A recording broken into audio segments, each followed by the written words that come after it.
Today we're going to talk about lens hoods. Now, lens hoods help prevent flaring and ghosting in images caused by stray light sources. These light sources could be from the sun or any other light sources in the perimeter that you don't necessarily want to enter your sensor. Now here we have a Petal lens hood, often referred to as a tulip and flower lens hood as well. We have a rubber collapsible, collapses to 3 different forms depending on your necessities. And another Petal hood. The difference between this one and this other Petal is that this is reversible, meaning once you mount it onto your lens, you can turn it around and store it on the lens itself. So right now we're going to talk about when you would use each of these.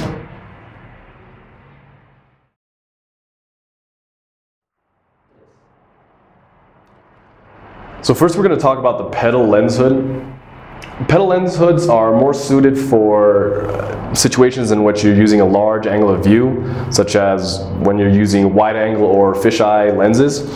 The reason you wouldn't want to use a circular or round lens hood in these situations is that the square shape of your sensor with a large angle of view will tend to catch the sides of the circular lens hoods, causing vignetting. Now that's where these cutouts come in useful, is they reduce that vignetting and more align with the square shape of your sensor.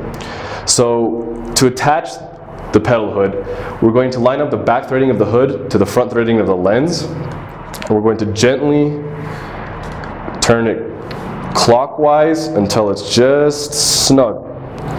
Now you want to leave some room so you can adjust depending on how you're taking the photo.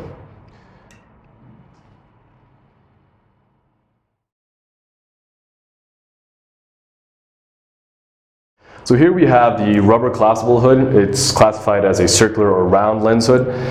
Now these types of lens hoods are ideal for most photography situations, including telephoto. And the reason you wouldn't want to use these in wide angle or fisheye photography as opposed to the Petal is because the square filter paired with the large angle of view could catch the sides of the lens hood, creating vignetting, essentially cutting out portions of the photo. So right now I'm going to show you how to attach this.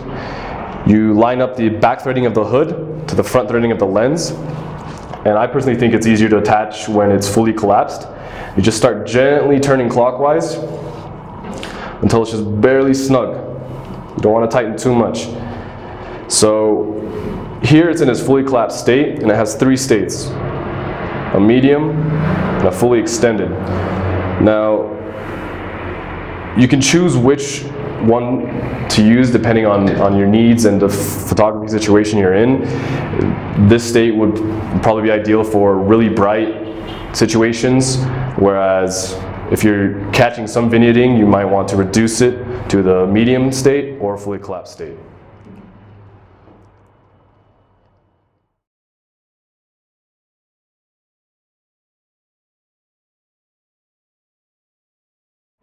So here we have the reversible Petal lens hood. It serves the same purpose as the first Petal hood I spoke about. However, the difference is in the mounting mechanism. So this one comes with its own mount adapter that allows you to take off the hood from the adapter as such. And what this does is it allows you to not only mount it traditionally, but backwards for storing purposes on the lens itself. So first you need to line up the threading of the adapter to the front threading of your lens. And again, you want to thread it clockwise gently so as to not cause any cross threading.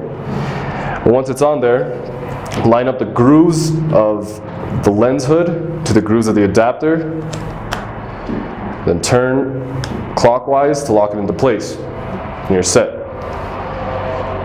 So now, to store the lens hood, simply take it off again. You'll hear that click. Line up the grooves again. And there you have it.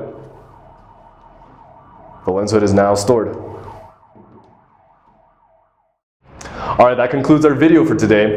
Thank you for watching, and I hope you found this information helpful. But please, if you have any comments or questions, leave them below, and don't forget to subscribe. See you next time.